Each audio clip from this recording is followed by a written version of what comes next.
Assalamu alaikum wa rahmatullahi wa barakatuh, mes chers frères et sœurs. Aujourd'hui, Inch'Allah, nous allons parler de la douceur en islam. Mes chers frères et sœurs en islam, quelle grande vertu qu'est le rifq, c'est-à-dire la douceur, et combien de bienfaits et d'avantages cette vertu apporte à l'homme, à la femme et à toute la famille. Comment n'en serait-il pas le cas alors que le prophète sallallahu alayhi wa sallam, celui qui ne dit rien sous l'effet de la passion, celui qui ne dit que la vérité, le prophète sallallahu alayhi wa sallam a dit « Si Allah veut du bien pour une famille, il les guide vers la porte du rifq, c'est-à-dire vers la porte de la douceur. » Et ce hadith a été rapporté dans le musnad de l'imam Ahmed. Mes chers frères et sœurs en islam, que signifie donc le rifq? Le rifq est le contraire de la brutalité. C'est la douceur dans la parole, mais aussi dans l'acte. C'est le fait de choisir toujours le comportement qui est le plus facile, le plus tempéré et modéré, en s'éloignant de la brutalité dans les paroles et dans les actes. Le rifq signifie aussi le fait d'agir sans précipitation et de prendre son temps dans toutes ses affaires. Le prophète sallallahu alayhi wa sallam est le meilleur exemple pour apprendre le rifq, c'est-à-dire pour apprendre la douceur. Pour s'orner d'une vertu quelconque, il faut d'abord la connaître amplement, savoir qu'elle nous apportera un bien incommensurable et avoir un enseignant qui nous donne un exemple vivant de l'application de cette vertu. Le meilleur enseignant et le plus grand exemple est sans le moindre doute notre prophète, sallallahu alayhi wa sallam, qui fut doté à la naissance des plus grandes vertus, puis qui acquit comme code moral le Coran. Et en effet, Allah Azza wa Jal dit dans le Coran « Et tu es certes d'une moralité éminente » Surat Al-Qalam, verset 4. Le prophète, sallallahu alayhi wa sallam, était doux et modéré, rafiq dans ses paroles et dans ses actes, et il était aussi facile et proche dans son comportement avec ceux qui l'entouraient. Anas ibn Malik radiallahu anhu disait « J'ai servi le prophète sallallahu alayhi wa sallam pendant 10 ans. Il ne m'a jamais dit « fille ». Il n'a jamais dit à une chose que j'ai faite « pourquoi l'as-tu faite ?» ni à une chose que je n'ai pas faite « pourquoi tu ne l'as pas faite ?» Allah Azza wa Jal aime le rifq et rafiq est l'un de ses nobles noms. Le prophète sallallahu alayhi wa sallam a dit « Allah est rafiq, c'est-à-dire doux, et il aime le rifq, c'est-à-dire la douceur dans toute chose. » Et ce hadith a été rapporté par Bukhari et Muslim. Ceci devrait donc nous inciter à nous orner de cette vertu, car c'est une des qualités d'Allah subhanahu wa ta'ala qu'exprime son nom Ar-Rafiq. Or, Allah Azza wa Jal aime que le serviteur s'embellisse des qualités de son Seigneur. Aussi, n'est-il pas digne du serviteur d'Allah Azza wa Jal d'accourir vers les choses que son Seigneur aime? Il y trouvera certainement beaucoup de récompenses et d'avantages.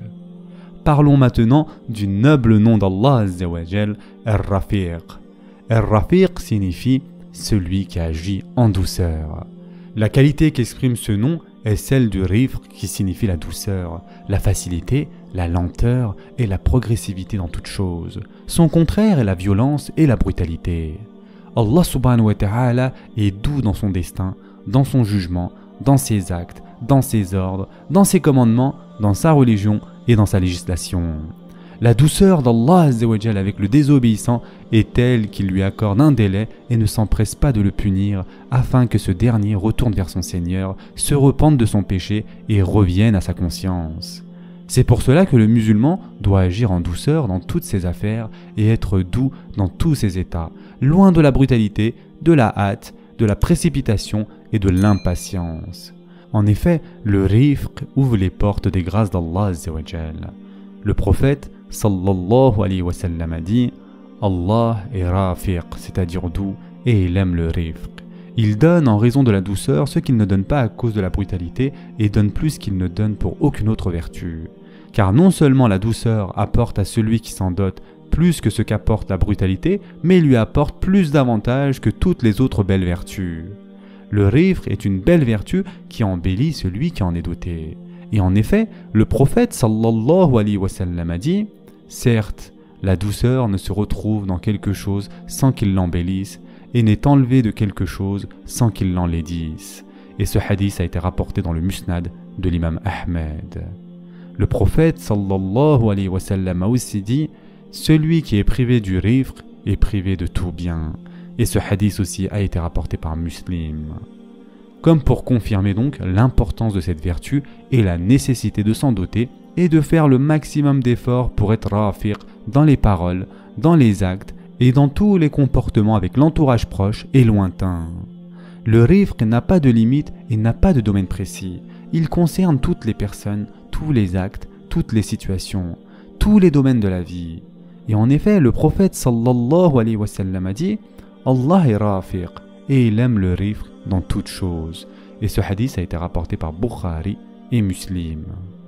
Mes chers frères et sœurs en islam, lorsqu'Allah envoya Moussa alayhi salam et Haroun alayhi salam vers Pharaon, il leur recommanda de lui adresser une parole douce. Et en effet, Allah dit dans le Coran « Allez vers Pharaon, il s'est vraiment rebellé. Puis parlez-lui gentiment.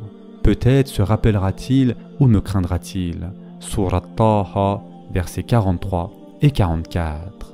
Car les gens ne supportent pas par nature la dureté et la violence. Ils apprécient au contraire la douceur et la bienveillance. Or, la repentance et le retour vers la droiture sont en eux-mêmes difficiles et demandent beaucoup d'efforts. Il ne faut pas alors rajouter à cela le poids d'un discours dur et éprouvant. Il y a aussi le rifq dans l'enseignement.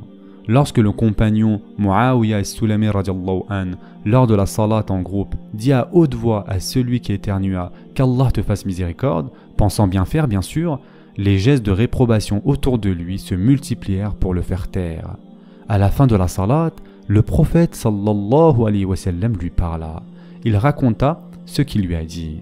« Je n'ai jamais vu un enseignant, avant lui, ni après lui, meilleur que lui. Par Allah, il ne m'a ni grondé, ni frappé, ni insulté. Il m'a dit, rien des paroles des gens ne peut être dit dans cette salat. Il ne doit y avoir que la tasbih, le takbir et la récitation du Coran. » Maintenant, parlons de la douceur avec les parents.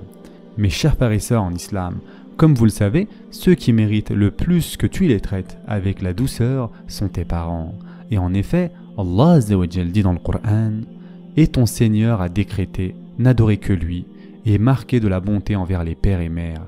Si l'un d'eux ou tous deux doivent atteindre la vieillesse auprès de toi, alors ne leur dis point fille, et ne les brusque pas, mais adresse-leur des paroles respectueuses. Et par miséricorde, abaisse pour eux l'aile de l'humilité, et dis, ô mon Seigneur, fais-leur à tous deux miséricorde, comme ils m'ont élevé tout petit. » Surat El-Isra, versets 23 et 24. Allah Azzawajal nous a mis donc en garde de dire fi à nos parents, et même de dire ouf, ceci est interdit. Ceci nous indique explicitement qu'il ne faut pas leur faire le moindre mal, ni par une petite parole comme celle-ci, ni par une insulte ou n'importe quelle autre nuisance portée à leur encontre. Mais adresse-leur des paroles douces et adopte envers eux une attitude pleine d'humilité et de tendresse. Tout cela est une grande recommandation de la part d'Allah Azzawajal au profit des parents, et il incite les fils et les filles bienfaisants à apporter le maximum de douceur, de bonté et de bienveillance à leurs parents par la parole, par le cœur et par l'acte. Puis, Allah Azzawajal nous invite à leur invoquer sa miséricorde lors de leur vie et après leur mort, par gratitude envers eux pour avoir pris soin de nous lorsque nous étions faibles et petits, et pour nous avoir élevés lorsque nous étions petits. Et enfin dit « Ya Rabbi » montre-toi clément envers eux, comme ils l'ont été envers moi lorsqu'ils m'ont élevé tout petit. Mes chers frères et sœurs en islam, parlons maintenant de la douceur avec la femme. La femme est plus douce et plus sensible que l'homme. Elle doit être traitée avec beaucoup de rifq, et son mari doit éviter de lui faire du mal par une brutalité verbale ou physique. Le prophète sallallahu alayhi wa sallam nous a recommandé de prendre soin des femmes en disant « Apportez aux femmes le plus grand bien ». Et ce hadith a été rapporté par Bukhari et Muslim. Et nul doute que la chose la plus importante pour la conjointe qui partage la vie de son mari est d'avoir des rapports doux et amiables avec son mari. Elle ne doit entendre de lui qu'une bonne parole. Les pensées du mari à l'égard de sa femme doivent être positives, dépourvues de tout soupçon et de tout doute, et ses gestes loin de toute violence et de toute dureté. Le rifq que prodiguera le mari à sa femme sera bien sûr partagé par celle-ci. La femme doit aussi traiter son mari avec le même rifq. Tout cela fera régner la concorde et la sérénité dans la maison. Une telle ambiance de rifq et de douceur sera le climat le plus idéal pour la croissance des enfants qui seront heureux et calmes, loin de toute violence dans leurs actes et entre eux. C'est pour cela que le prophète sallallahu alayhi wa sallam a dit: si Allah veut du bien pour une famille, il les guide vers la porte du rifq, c'est-à-dire vers la porte de la douceur. Et ce hadith a été rapporté dans le Musnad de l'imam Ahmed. Et enfin, pour terminer, mes chers frères et sœurs, parlons du rifq avec les enfants. L'enfant a besoin de rifq plus que toute autre personne à cause de sa faiblesse et de sa grande sensibilité. Il faut permettre à l'enfant d'allaiter sa mère le plus longtemps possible jusqu'à ses 2 ans afin qu'il profite du lait et de la tendresse irremplaçable de la mère. Il faut aussi lui donner le maximum de tendresse en l'embrassant et en lui faisant des câlins, que ce soit de la part de son père ou de sa mère. Lorsqu'il n'est pas en âge de discerner avant ses 7 ans, il ne faut pas lui demander de rendre des comptes sur ce qu'il fait car il ne comprend pas. Il faut discuter avec l'enfant, écouter ce qu'il dit et être réactif avec lui. La plus petite des filles de Médine pouvait prendre le prophète sallallahu alayhi wa sallam par la main et le conduire où elle voulait, sans qu'il n'enlève sa main de celle de la petite. Et ceci a été rapporté par Bukhari. Même lorsque l'on éduque l'enfant, il ne faut pas le brusquer et le corriger durement. Il faut procéder par étapes et choisir toujours les moyens les plus doux et prendre le chemin le plus fructueux, c'est-à-dire le chemin du rifq. Omar ibn Abi Salama radiallahu anhu raconte: j'étais un petit garçon sous la tutelle du messager d'Allah sallallahu alayhi wa sallam. Et lorsque l'on mangeait, ma main se baladait dans la grande assiette. Le prophète sallallahu alayhi wa sallam me dit alors: petit garçon, dis Bismillah, mange avec ta droite et serre-toi du côté de l'assiette le plus proche de toi. Depuis ce jour, ceci fut ma conduite lorsque je mange. Et ce hadith a été rapporté par Bukhari et Muslim.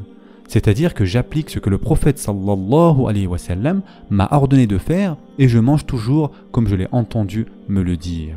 Nous devons tous apprendre du prophète sallallahu alayhi wa sallam sa douceur avec les enfants et sa grande patience dans leur éducation.